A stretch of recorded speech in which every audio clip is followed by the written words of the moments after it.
Hi everyone, today I'm sharing about my qualitative research project, which was focused on how storytelling within the peer recovery communities helps to support long-term recovery from substance use.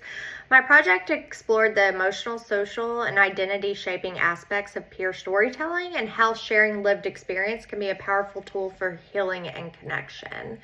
So storytelling has long been used as a tool in recovery spaces, but research often underestimates its emotional and identity-based impact. Social identity theory suggests that people's self-concepts shift through group affiliation. Dual process theory highlights the importance of both rational and emotional engagement and change. So these frameworks are what helped guide my analysis. While much of the research focuses on clinical interventions, I did want to center the informal, often undervalued peer-to-peer spaces where storytelling happens and see how those spaces helped contribute to recovery outcomes.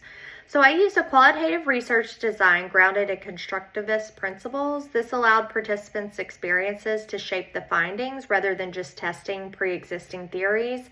I conducted semi-structured interviews with 8 individuals in recovery, each with at least 6 months of sobriety. Participants were recruited using convenience and snowball sampling from local recovery meetings and peer support networks. So the interviews were conducted in person. Each conversation was audio recorded with informed consent. Recordings were then transcribed verbatim for analysis, and the interview protocol included open-ended questions designed to elicit narratives about sharing, hearing recovery stories, and how those experiences influenced participants' motivation, identity, and sense of belonging. So to analyze the data, I used thematic analysis as outlined by Braun and Clark, rather than just a strict grounded theory. However, I did retain grounded theory techniques such as open coding, constant comparison, and analytic memoing to support a data-driven approach. I did start off by familiarizing myself with the transcripts through repeated reading and annotation. Then I generated initial codes line by line to capture those key concepts and emotional tones. These codes were then refined through constant comparison, looking for patterns within and across interviews before being clustered into potential themes.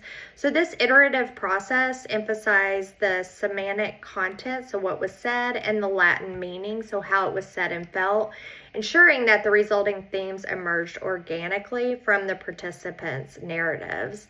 The final themes were shaped by close engagement with the data and grounded in the participants' own language, maintaining that authenticity while linking the individual experiences to the broader recovery processes.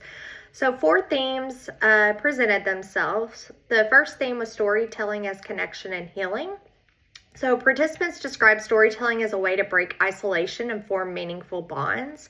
So one individual said that was the first time I felt like my pain had meaning and my story mattered. So stories were not just seen as cathartic, but relational. So they were tools for empathy, solidarity, and emotional validation. The second theme was peer stories as motivation and momentum. So participants described how hearing other stories kept them grounded and motivated.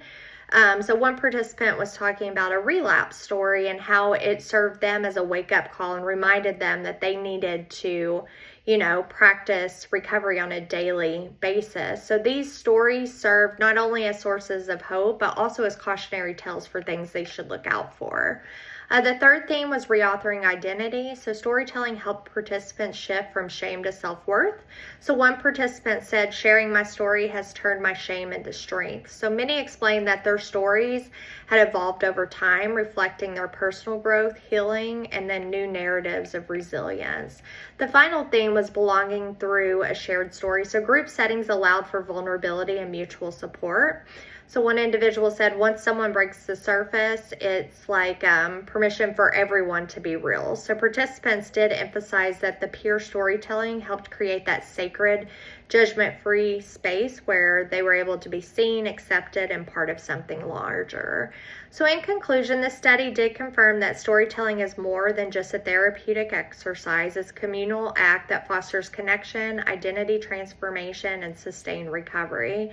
Practically, recovery spaces should intentionally make room for storytelling if they aren't, because theoretically this work reinforces the social identity theory by showing how narrative sharing shifts self-perception through group belonging. I really enjoyed this project and I appreciate you taking the time to listen. Hope to see you guys next semester. Roll Tide.